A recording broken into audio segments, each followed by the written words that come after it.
All right, here we go. 100%. Good. My guest today, the one you own, JP Wood, from metalrules.com, also a podcaster and has his own radio show, and he'll give us the whole lowdown. Jimmy K here. Today we're going to review the new album by Dee Snider.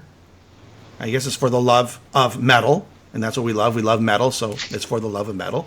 Just want everybody, if anybody who's watching, just give me a quick little text. Tell me if the audio is okay. How do you like the background? New background, all good.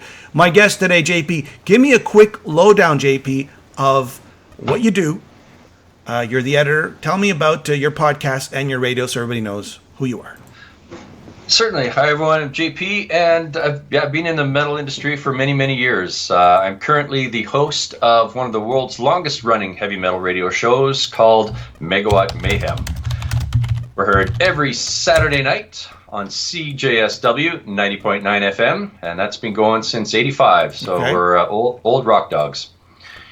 I'm also managing editor of a big website called metalrules.com, where we do it all: news, views, reviews, interviews for our staff all over the world. It's a lot of fun. All right, so let's.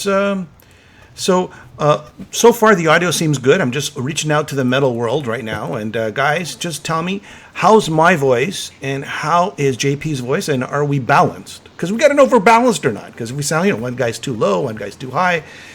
Need a good mix there. All right, today on the show, all about balance. Yes, I love balance too. Balance is good.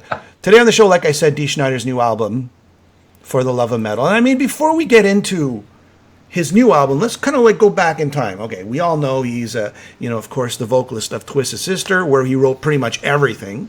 I think he wrote everything. I don't think anybody else contributed. And then, of course, he had some solo projects after Twisted Sister. Maybe you want to talk about that, JP? Yeah, certainly. After Twisted Sister folded for the first time in the late 80s, he formed a solo project called Widowmaker. And they had a couple albums under their belt on CMC record label, Stand By for Pain, Blood and Bullets. And that project folded, and then he did another project called Desperado, which had a bit of that country and western theme. That was a lot of fun. And then after that, he did yet another solo album called Don't Let the Bastards Grind You Down. And I guess that was his first official solo album, as they say with the hand quotes there. Yeah. But tell me some of the players that he's had. He had Bernie Torme, right, in the solo album. He had Clive Burr from Iron Maiden. That's right. I mean, did you buy these albums? Did you get into them? I mean, what did you think? How did they compare to Twisted Sister? And we're talking about his solo records. Or not his solo records, but his other bands that he played. His other bands. Well, I'm a big Dee Snider fan. I bought them all when they came out. I still have the cassettes, believe it or not. And they were good. They were straight up heavy metal, maybe a little less anthemic and poppy, dare I say, than Twisted Sister. A little more driving, a little more straight ahead. So, I guess one of the singles was Am I Evil? Am I Evil? Not the famous cover tune, yes, but he had a song called Am I Evil, yes. And those were good projects, but those were the dark years for metal, so they went largely unnoticed by a lot of people. And just so everybody knows, when Josh or JP is born, he's born on June the 6th, 1966, is that? Or the 6th hour of the 6th day of the 6th month, yeah, born under a bad sign. What year were you born? What year were you born? 1970. Oh, it would have been 66, would have been perfect. Would have been a few years too late. So today on the show, The Beast. That's right. All right, so which brings us to the new album, which is going to be released on Napalm July 27th this week, I guess later on this week. Produced by Hatebreed's vocalist Jamie Jasta, featuring contributions from Howard Jones from Killswitch Engine, Mark Morton from Lamb of God, Alyssa from Archangel, Joel Grind and Nick Ballmore from Toxic Holocaust, and Charlie Ballmore from Kingdom of Sorrow.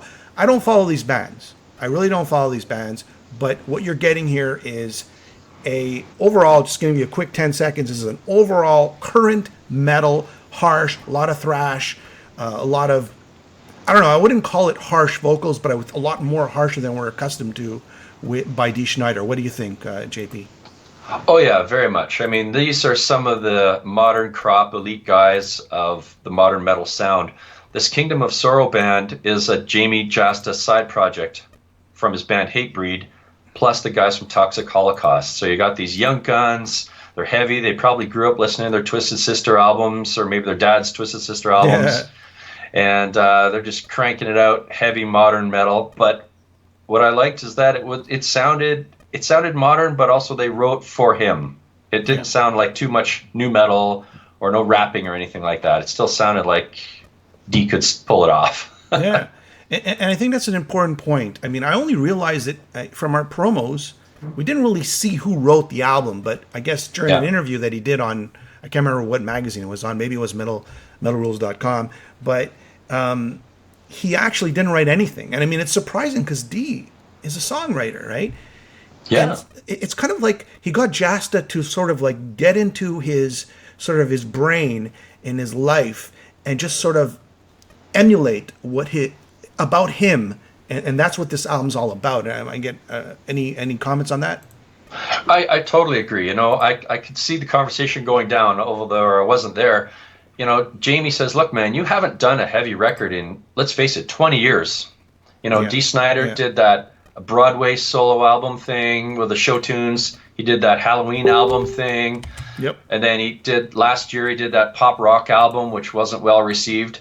Mm-hmm. And so these young metal guys say, come on, man, you're D. Snider. You got to put out a metal album. And bang, here it is, in the name of metal. And it rips. Yeah. And, I mean, it's quite surprising. I mean, you would think that it would be something similar to Twisted Sister, but we're talking about, like, when you take the first song, and I know a lot of people haven't heard this one, Lies Are a Business. You're talking about, if you remove the vocals, it sounds like Kill 'Em All by Metallica. I mean, the riffs are there. I mean, just think of the song without Dee's voice on it, and it sounds like a technical thrash song. What do you think? Oh, you nailed it totally, because you look at who the backup band is. You've got three guys from the thrash band Toxic Holocaust, or the actual musicians, Nick Belmore, Charlie Belmore, and Joel Grind. So he's got a thrash band with Dee Snider fronting it, and it's by far the heaviest thing he's done in his career, by far, and that's a good thing. Yeah. What did you think of the second track, Tomorrow's No Concern?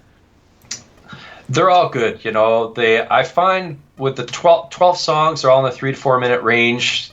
There wasn't a huge amount of variation I found until the end of the album. It's just like pounding for those first 8 or 10 tracks, you know. Yeah, no, I agree with you. I mean, this is what you're getting. You're getting a lot of thrash, brutal, short, quick tunes, high energy. There's a lot of down tuning, a lot of chugs, a lot of chugging in those songs. And I mean, it sounds like a contemporary metal album that Dee Snider is like. And I mean, you would think the guy's like, he's past the 60s now, right? He's like 62, 63. I don't know what he is. But, you know, his voice is stronger than ever. I mean, I'm kind of surprised. This album, you put it on, and it's track after track. It's melodic enough, so you're sort of humming the tune and remembering.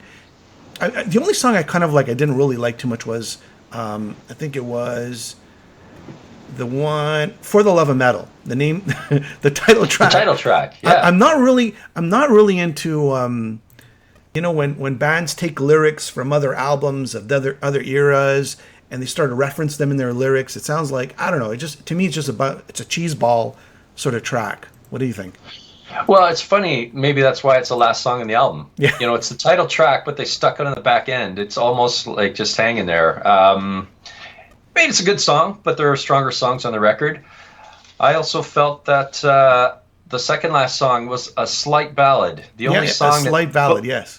Yeah, just pulls the brakes just a little bit. It has that acoustic guitar intro with the female guest vocals of Elisa from Arch Enemy, and she does a great job. And then Dee comes roaring in the back 2/3 of the song. So that was one of the more interesting songs, even though it's slightly slower, because they let you breathe for a second after 10 pounding thrash songs. Yeah, and I really liked, of course, it was a single that was released, I don't know if it was the first one or second one, Become the Storm. You know, to me, like a 10 out of 10 song. I mean, you know, infectious, a guitar lick, you know, very slick, flashy solo, and it just pounding away, and it's melodic, and it's something you remember. And I think memorable melodies is the key in any music. Agreed. I liked American Made.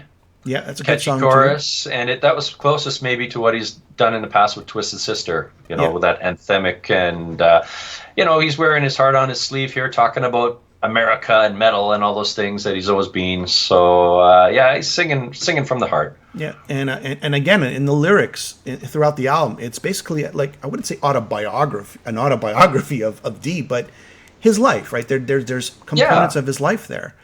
I'm Ready. I really like the guitar solo. I think that's like the fourth or fifth track. And not a lot of guitar solos I noticed, but when they do put the guitar solos, they're ripping. You know, they're great. Oh yeah, agreed. And like you said earlier, his voice, his voice is bulletproof. He's almost a senior citizen, and he's singing, he's roaring on this album. Better than maybe some of his finest vocal works he's ever done. So for me, if I was to rate this album, I mean, and like when you get into the sort of like the 9 out of 10s, like my first instinct was, okay, 9 out of 10. But when you get into 9 out of 10s, you think to yourself, is this better than anything Twisted Sister's ever done? Is this something that people will remember, in the next 20 years and refer back as a blueprint to music? And I kind of like, to me, it would be somewhere between 8.5, 8.7 out of 10 because it's a super strong album.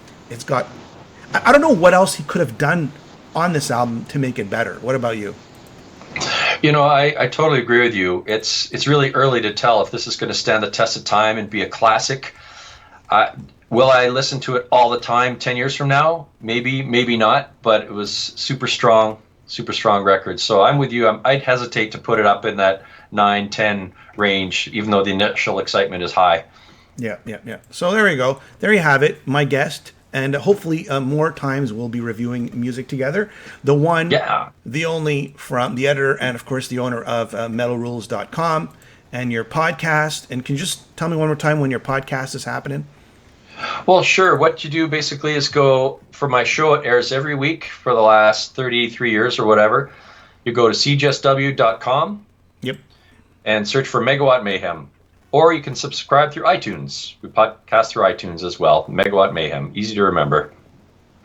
So that's pretty much it. I mean, I guess we both enjoyed the album. I'm going to leave everybody. That's a short little review. We just wanted to sort of jump on before the album is released and give everybody a sort of like a taste of what we thought the album sounded like. And you know what? I would say everybody go out and pick it up. Definitely go and pick up this album. Yeah, I think it's out this Friday. It's his fourth solo album, true solo album, and it's his, like I said, the best thing he's done, in my opinion, in 20 years. He's back in the saddle. He's doing metal again. It's great. All right. Any last words? No, thank you. It's been an honor to be on the show. I've watched for a while, and it's nice to be part of the magic now. Or the goofiness. Yes. Hey, man, JP, we'll talk soon, okay? Thank you very much. Good night.